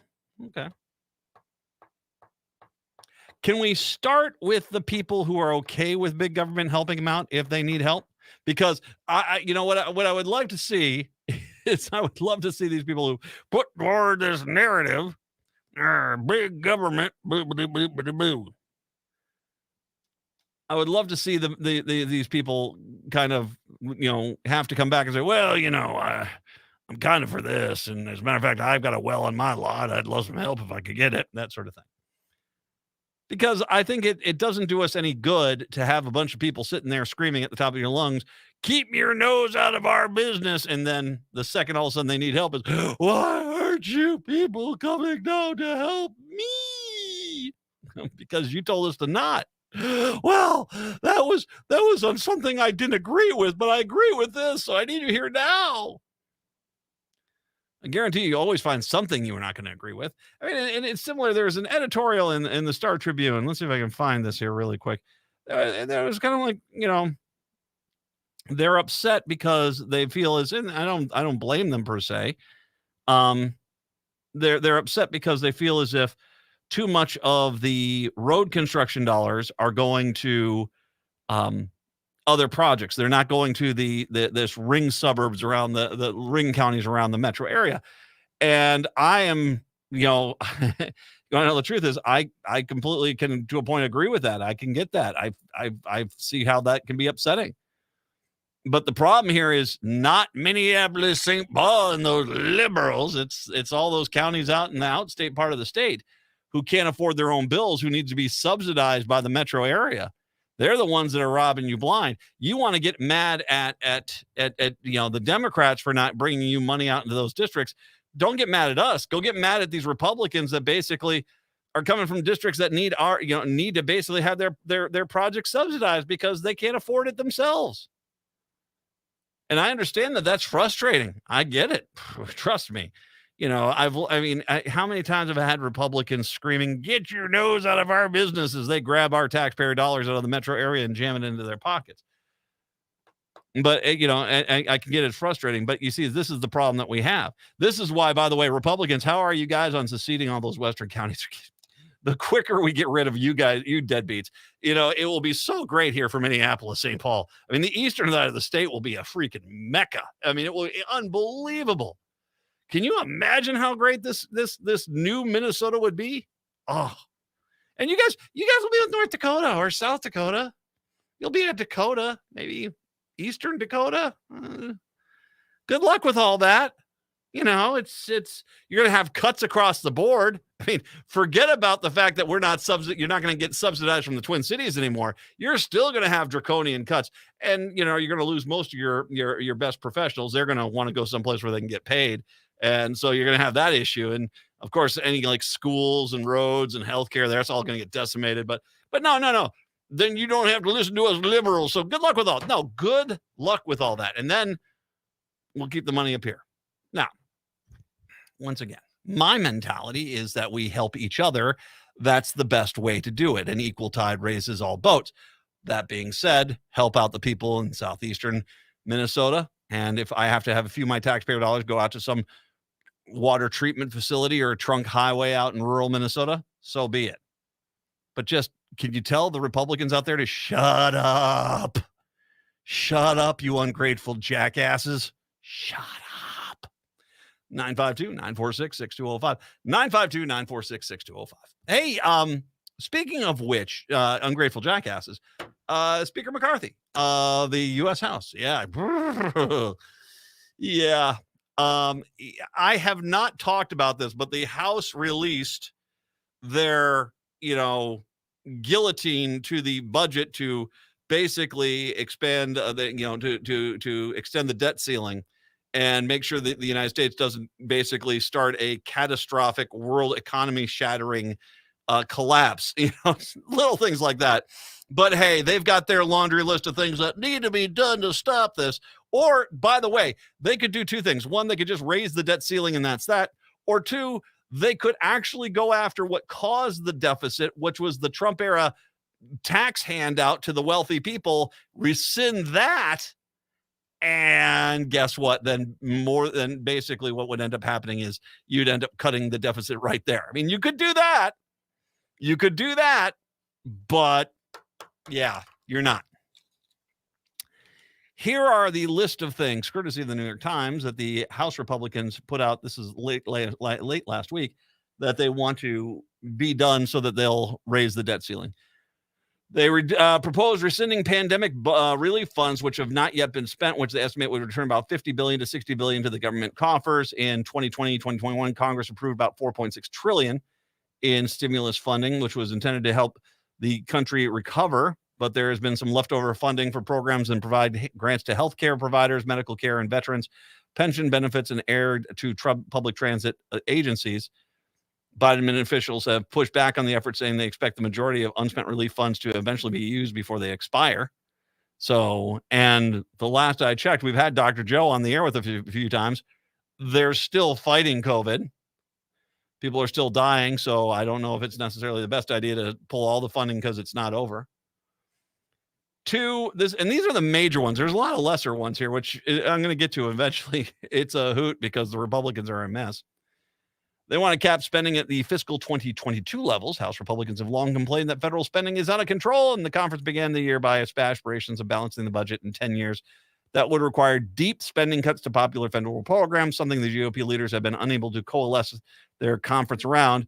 The bill instead aims to basically tie the hands of everyone else by just saying we're going to set the budget to 2022 levels. That would effectively force budget cuts. It's the Tim Pawlenty way of doing it. I'm not cutting your budget. I'm just not going to give you the money that we promised we're going to give you. You're the one that has to cut you make cuts or raise taxes. I just didn't come and give you the money that you're supposed to give. That's the Tim Pawlenty way. The cost of government programs would rise with inflation over time. Lawmakers would have to cut some programs to stay under the cap. That would require Republicans to identify spending cuts totaling $3.6 trillion over the decade by their own calculations, but this bill does not outline them. Instead, House Republican leaders are punting those decisions to the Appropriations Committee.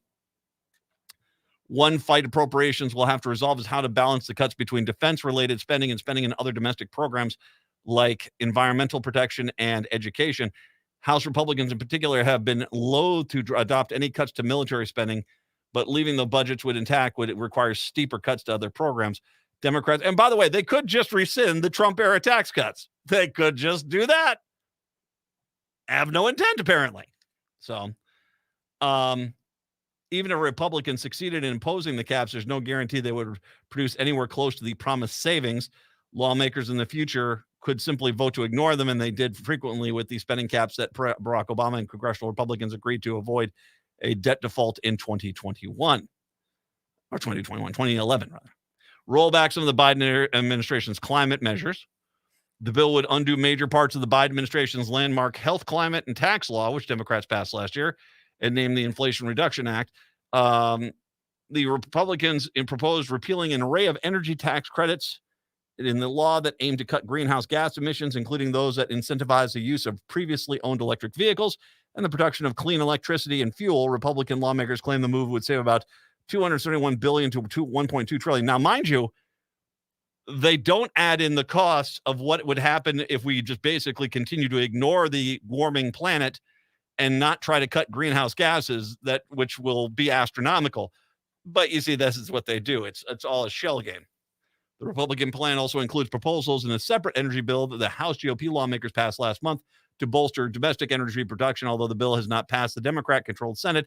It includes provisions that would expand mining and fossil fuel production in the country, speed up the construction of necessary infrastructure by reforming and permitting a process that can take up to 5 years. And by the way, I should mention, too, pretty much any coal or oil or gas that comes out of the ground in this country is not here for this country. It goes to China. It pretty much goes other places.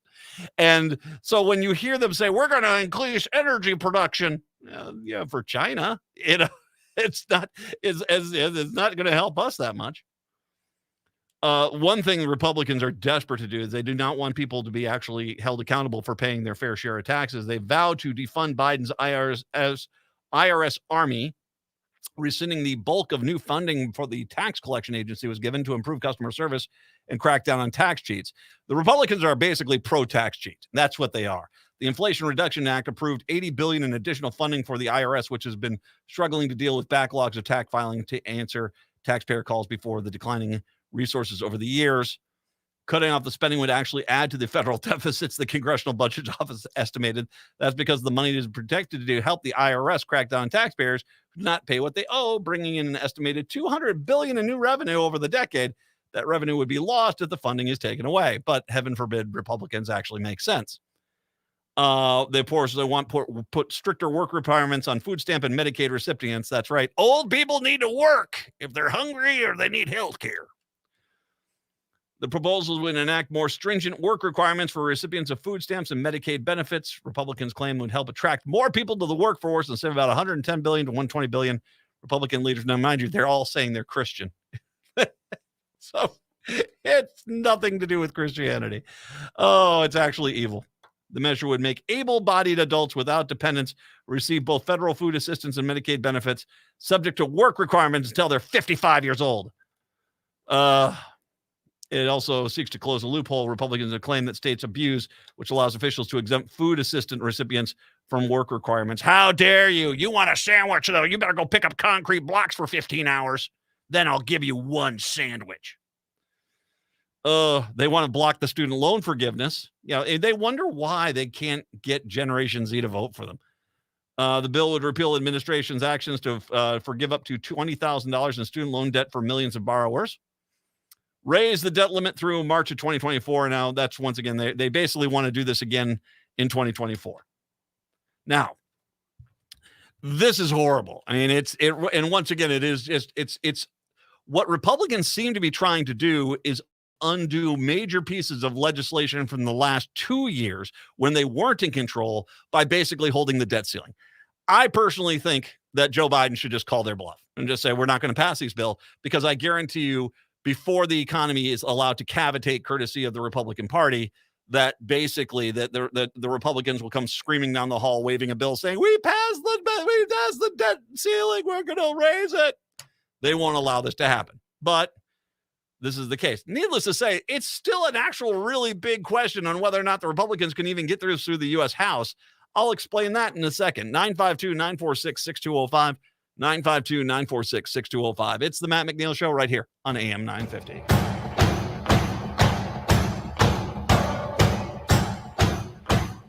I love my Toyota vehicles, so when I have to get service done, there's only one place I go. Rudy Luther Toyota. They know Toyotas inside and out. It starts with them checking your alignment and tire treads with the Hunter Quick Check Drive Inspection Service. Oil changes, tires, batteries, wipers, no matter what you need done, they can help you with reliable Toyota parts and the best service team in Minnesota. Check their website, rudyluthertoyota.com, for service and parts specials just for your Toyota vehicles. Get your Toyota serviced at Rudy Luther Toyota, 394 and 169 in Golden Valley. This is Ross Stadheim, partner at MJSB Employment Justice. At our firm, we specialize in cases where our clients tried to do the right thing by reporting illegal or unethical conduct and were demoted or fired. There are laws in place that protect people like you who tried to do the right thing by reporting a problem but were retaliated against. At MJSB Employment Justice, we are fearless advocates who will protect your rights and obtain justice, whether it be a Fortune 500 company or something smaller. Be heard. You deserve better. Contact us today at mjsbjustice.com. Hey, John, I heard you're turning 65 this year. Time to start comparing your Medicare insurance options. I'm so overwhelmed with all the different Medicare companies and plan designs. I don't even know where to begin. Really? I worked with CompareYourMedicare.com, and they made my Medicare decisions seem easy. Oh, really?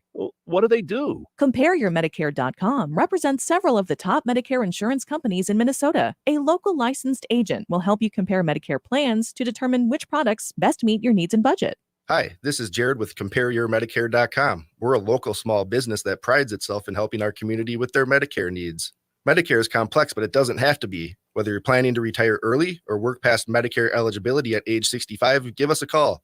We can guide you through how and when to apply for Medicare. Go to CompareYourMedicare.com or call 952-465-0074 to schedule a consultation. CompareYourMedicare.com is part of the Minnesota Health Insurance Network of Agents. We are ag heavy today because I had that whole thing with basically the fact that the reason we are having problems with our ag sector is because those Trump era tariffs are still actually having an impact there. We talked about that last hour. We talked about this the debt ceiling bill, and what the House has basically said: you have to slice all these programs down, and you have to undo a bunch of stuff from the past 2 years before we'll raise the debt ceiling. And I'm going to tell you right now, that's not going to fly. That's just not. And the reality is that I'm on Joe Biden. I call their bluff. Let the Republicans in the House, because I don't think anyone looks and says, well, see, they didn't pass the bill we ordered them to pass, and so it's on the Senate and it's on the president. No, it's on you. You guys didn't want to compromise. I don't think anyone would think it was anything else. And so I'd say within hours, if you just basically said that, I mean, McCarthy would come on out with about 20 Republicans. They'd vote with every Democrat. They pass the bill, and basically it would lead to a fantastic election year. Oh, it would. He's already got to come back on something. Now, one of the big things that he wanted to cut was ethanol, because reminder, as much as the Republicans talk about, oh, they love ethanol when it comes to Iowa's caucuses and primaries down there, the reality is the Republicans have really soured on the idea of ethanol because they're basically paid money by the oil and gas industry to basically make sure the oil and gas industry make all the money. McCarthy is very unhappy position to accepting revisions to his debt ceiling bill and offering future promises to members who privately don't trust him. A block of at least 8 Corn Belt Republicans are a hard no on the debt ceiling bill unless it's revised to remove cuts to ethanol tax credits. Axios has learned it only takes 5 GOP votes to tank the bill. The group includes all 4 Iowa House Republicans, plus at least 4 more members of the Corn Belt. Axios has learned. McCarthy is meeting with this group on Tuesday evening tonight. So after the House Rules Committee is scheduled to take up the bill, which is first reported by Punchbowl News, the House Whip team is worried letting the corn block get its way invites demands from other groups. Leadership has pushed back on the Midwestern Republicans, saying that they voted against the tax credits when they voted against the Inflation Reduction Act. McCarthy basically because the Democrats had the tax credits in it for ethanol in the bill, they all voted against. And now that the Republicans are like, we're going to make this a demand, now they basically have to say, well, you can't do that. Well, you already did. You already voted against the Inflation Reduction Act. McCarthy could try to woo members and future IOUs in the speaking part as done in the past. McCarthy is on stilts, on a tilt-a-whirl at this point. Do you trust any of his IOUs? Do you honestly think that he will be able to get you paid back somehow if he promises you an IOU? Of course not. Midwestern Republicans feel the concerns are being unheard or brushed off by McCarthy, according to multiple senior GOP resources, because they are. McCarthy has a better long-term relationship with them than he does with the House Freedom Caucus, though, giving him an opening for future promises. McCarthy's office did not reply for comment. Bond markets and global economists are showing signs of growing fear about the debt default that has started to rise. McCarthy's debt ceiling bill would raise the limit by $1.5 trillion in exchange for an array of spending cuts. Failure to raise the limit in time by the Treasury exhausts the extraordinary measures. Needless to say, once again, this is on the Republicans. So, President Biden, call their bluff. Call their bluff. Let them be, like I said, he'll pull 20 Republicans aside, get every Democrat to vote with them. They'll extend the debt ceiling, and basically they'll they'll implode, and it will be delicious. Native Roots Radio up in the 6. We're back tomorrow with Stein. Till then, see ya. Located just north of 50th and France, the Great Wall Restaurant has